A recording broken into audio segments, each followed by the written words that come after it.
TDP Rajya Sabha అభ్యర్థుల జాబితా confirm అయిపోయింది. వైసీపీ నుంచి తన సభ్యత్వానికి రాజీనామా చేసిన బీదా మస్తాన్ రావుకు మరోసారి అవకాశం ఇచ్చారు.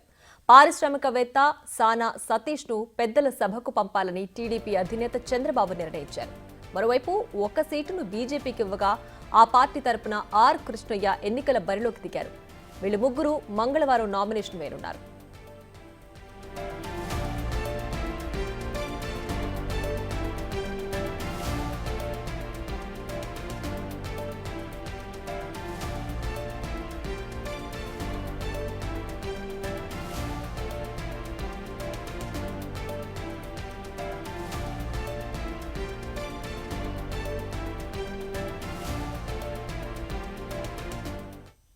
ఇక మరింత సమాచారం మా ప్రతినిధి శివ ఫోన్ లైన్ అందిస్తారు. శివ, చెప్పండి, రాజ్యసభకు నామినేషన్ కు వెళ్లబోయే లిస్ట్ అయితే కన్ఫర్మ్ అయిపోయింది కదా, పూర్తి డీటెయిల్స్ ఏంటి?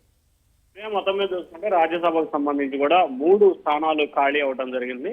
3 స్థానాలకు సంబంధించి కూడా కూటమి తరపున అభ్యర్థులని ప్రకటించిన పరిస్థితి కనిపిస్తా ఉంది. 3 రాజ్యసభ స్థానాలకు సంబంధించి మనం ముందుగానే అనుకున్నట్లుగానే తెలుగుదేశం పార్టీ నుంచి బీదా మస్తాన్ రావు, సానా సతీష్ కి కన్ఫర్మ్ అయింది. అలాగే బీజేపీ నుంచి కూడా ఆర్ కృష్ణ యాదవ్ కి కన్ఫర్మ్ చేస్తూ పార్టీ అధిష్టానం నిర్ణయం తీసుకుంది. మధ్యాహ్నం ఆయనకి బీఫామ్ కూడా ఇవ్వడం జరిగింది. అలాగే టీడీపీకి సంబంధించిన 2 సభ్యులకు కూడా రేపు ఉదయం బీఫామ్ ఇవ్వబోతున్నారు. ఈ 3 రాజ్యసభ సభ్యులు కూడా రేపు ఉదయం 12 గంటల సమయంలో కూడా నామినేషన్ లో దాఖలు చేయబోతా ఉన్నారు ఏపీ అసెంబ్లీ హాల్లో.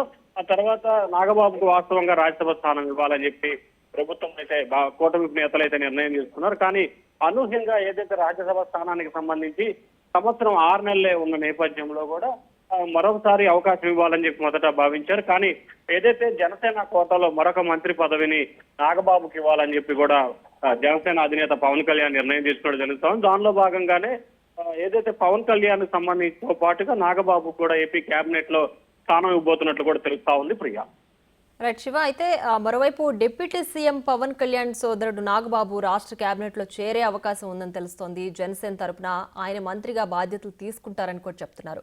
మొత్తంగా చూస్తే కూటమిలోని 3 పార్టీలకు సమన్యాయం దిశగా చంద్రబాబు నిర్ణయం తీసుకున్నట్లు తెలుస్తోంది కదా. సో ఫైనల్ గా ముగ్గురు కూడా సాటిస్ఫాక్టరీగా ఒక నిర్ణయానికి వచ్చారని భావించాలా? ఖచ్చితంగా, ఎందుకంటే రాజ్యసభ స్థానాలకు సంబంధించి కూడా మొదటి నుంచి కూడా భారతీయ జనతా పార్టీకి రాజ్యసభ స్థానం లేదు, జనసేన 1, టీడీపీకి 2 అని చెప్పి అనుకున్నారు.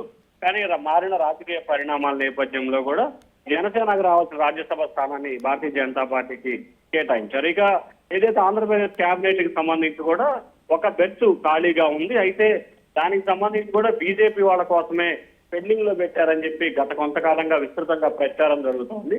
సో ఈ నేపథ్యంలో బీజేపీ కోసం ఏదైతే కేబినెట్ లో పెండింగ్ ఉన్నదో దాన్ని తిరిగి జనసేనకు ఇవ్వాలని చెప్పి కూడా భావిస్తున్నట్టు తెలుస్తా ఉంది. జనసేన కోటాలో నాగబాబుకి ఎమ్మెల్సీని త్వరలో నాగబాబుని ఎమ్మెల్సీని చేసి ఆ తర్వాత ఆయన రాష్ట్ర కేబినెట్ లో మంత్రిగా తీసుకోబోతున్నట్లు కూడా తెలుస్తా ఉంది. ఇప్పటికే జనసేనకి సంబంధించి కూడా 3 పవన్ కళ్యాణ్ తో కలిపి 3 కేబినెట్ మంత్రులు ఉన్నారు. తాజాగా త్వరలో నాగబాబును కూడా మంత్రిగా చేస్తారు కాబట్టి ఏపీ కేబినెట్ లో 4 మంత్రులు ఉండబోతున్నట్లు కూడా తెలుస్తా ఉంది. అయితే వచ్చే సంవత్సరం మార్చి లోపు కూడా నాగబాబుని శాసన మండలి ఎమ్మెల్సీ అభ్యర్థిగా చేసి కేబినెట్ లో తీసుకునే అవకాశాలు అయితే కనిపిస్తా ఉన్నాయి. Priya, right Shiva, thanks for the updates.